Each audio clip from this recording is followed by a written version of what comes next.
जय हिंद। पिछला वीडियो में 5 तक हो गया था। छठा क्वेश्चन में है। छठा क्वेश्चन देखते हैं छठा से। यदि कोण ए और कोण बी न्यून कोण हो तो वो जहाँ cos ए बराबर cos बी दिया हुआ है तो दिखाएं कि यानी सिद्ध करें कि कोण ए बराबर बी होगा। देखते हैं सिद्ध करके।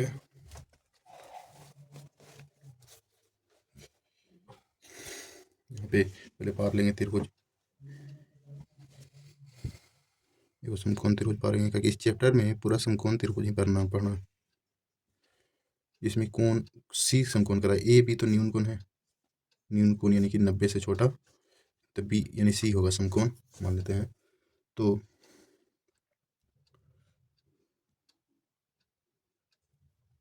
सिद्ध करना में 3-4 स्टेप चलता है, जैसे मैं शुरू में दिया है, फिर सिद्ध करना है, फिर प्रमाण। तो दिया है में हम लिख देंगे कोण ए और कोण बी, और कोण बी न्यून कोण है।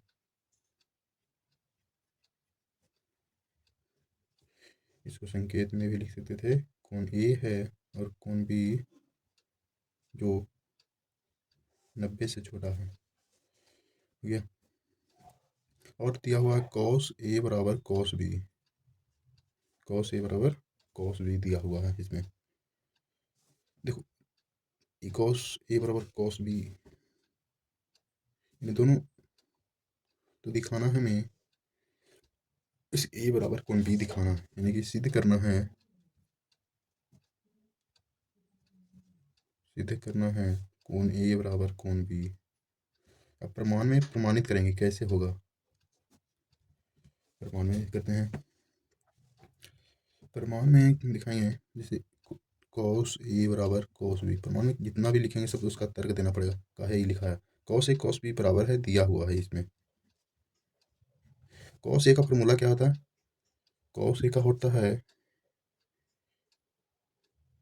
b बटा ए। देखो cos ए है, cos ए के सामने वाली भुजा लंब है, और जो बगल में रहता है संलग्न रहता है वो हो जाता है आधार, और जो इधर सबसे बड़ी भुजा रहता है वो कर्ण हो जाता है। ये हमेशा कर्ण होगा। तो इसका cos का होता है आधार बटा लंब, आधार बटा कर्ण। तो आधार इसका cos ए का आधार हो जाएगा संलग्न रहे जो AC, यानी AC बटा में AC हो गया, और कर्ण आधार बटा कर्ण, कर्ण तो हमेशा ये भी रहेगा, बराबर cos b। cos b है, cos b का अगर हम आधार निकालेंगे तो आधार हो जाएगा BC। जो बगल में रहता है वो आधार हो जाता है, जो सामने सम्मुख हो जा रहता है वो हो जाता है लंब। तो ये आधार है तो आधार BC हो गया यहाँ पे BC। और ये भी तो हमेशा रहबे करेगा।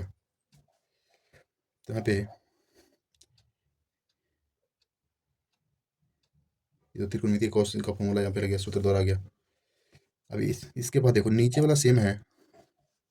नीचे से अगर नीचे कट जाएगा तो आ जाएगा AC बराबर BC। AC बराबर BC आ गया ना। AC बराबर BC। जब AC बराबर BC है तो AC के सामने की भुजा कौन है, कोण A है। कोण A कोण B है। कोण AC के FC के सामने की भुजा B है, और BC के सामने की भुजा A है। नहीं जिसका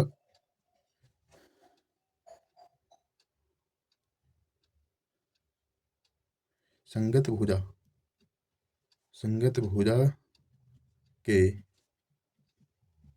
सामने, संगत भुजा के सामने वाली कोण, संगत भुजा के सामने वाली कोण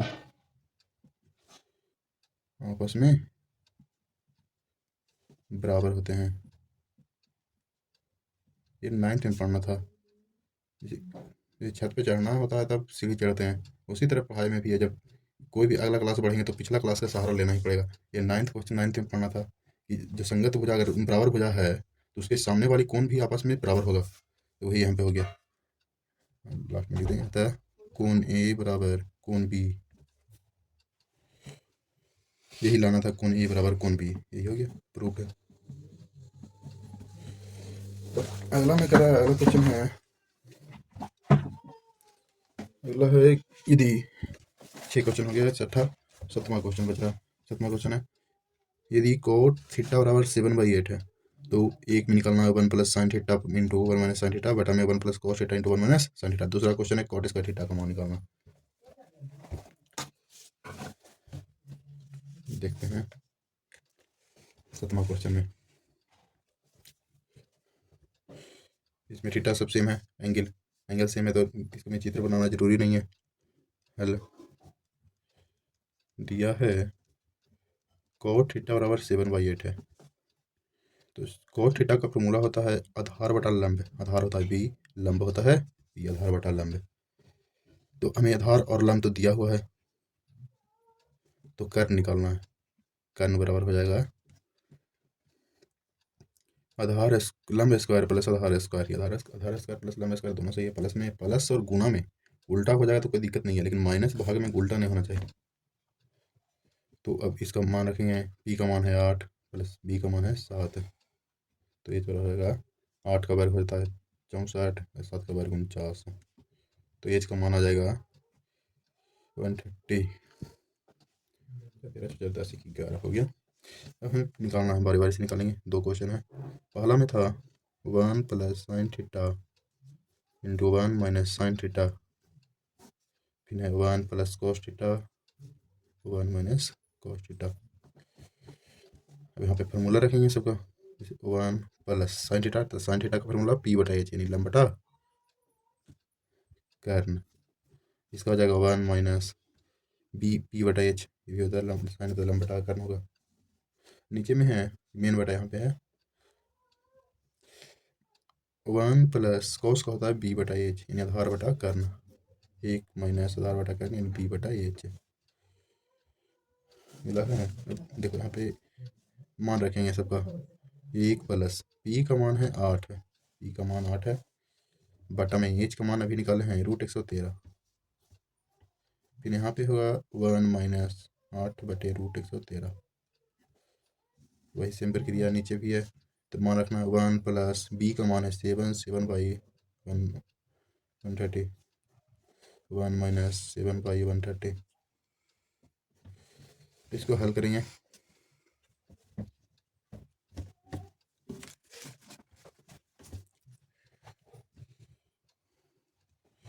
मेन बता देते हैं। अब ऊपर में हल करना है इसको, नीचे नहीं लाना है, ऊपर में ही हल करना। देखो इसको हल करेंगे तो √113 हो जाएगा।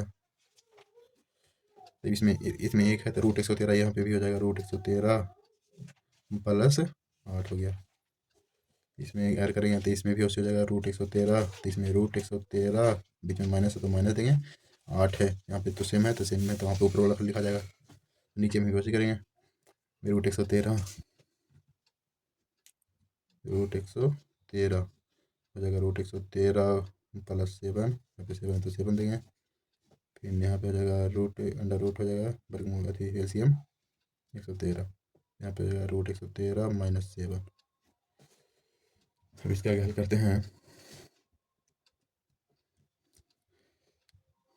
तो देखो यहाँ पे ये दोनों को गुना करेंगे, तो नीचे वाला गुना होगा था, नीचे वाला नीचे के साथ गुना कर देंगे ऊपर वाला। देखो ऊपर प्लस में a प्लस बी, जैसे होता है यहाँ पे a प्लस बी और a माइनस बी रहता है, तो इसका फॉर्मूला होता है ए स्क्वायर माइनस बी स्क्वायर होता है।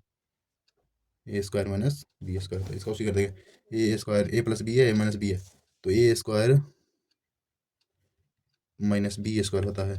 तो 8 बी की जगह 8 है। नीचे में दोनों गुना करेंगे तो हो जाएगा √113 गुना √113, और नीचे में भी उसे होगा √113 गुना √113। तो यहाँ पे ये भी प्लस √113 प्लस, यहाँ पे √113 प्लस 7 है, √113 माइनस 7 है, तो इसका करेंगे प्लस माइनस, ये भी उसे ए स्क्वायर माइनस बी स्क्वायर। तो ए स्क्वायर है √113 के वर्ग माइनस 7 का वर्ग। देखो यहाँ पे नीचे वाला सेम है दोनों, तो दोनों कर सकता है। तो ऊपर वाला खाली बच गया √113 का वर्ग 113, रूट हट जाएगा, स्क्वायर से रूट खत्म हो गया, माइनस 8 का वर्ग 64 होता है। और इसमें √113 का वर्ग 113 और 7 का वर्ग 49 हो गया। अब इसको करेंगे तो √113 माइनस 64 हो जाएगा 49, और √113 माइनस 49 हो जाएगा 64। यही आंसर हो गया। अब दूसरा क्वेश्चन क्या था कि पहले तो हो गया, दूसरा क्वेश्चन क्या है, कॉट स्क्वायर थीटा निकालना। दूसरा क्वेश्चन है कॉट स्क्वायर थीटा। तो कॉट का फार्मूला होता है बी बटा पी, यानी आधार बटा लंब, यानी कि स्क्वायर, यहाँ पे स्क्वायर है तो स्क्वायर कर देंगे। आधार का मान कितना दिया हुआ है, आधार का मान 7 और लंब का मान 8 दिया हुआ है। तो आधार का मान 7 है और लंब का मान 8 है, तो 8/7 हो गया। तो 7 का वर्ग हो जाएगा 49 और 8 का हो जाएगा 64। यही आंसर हो गया। जय हिंद।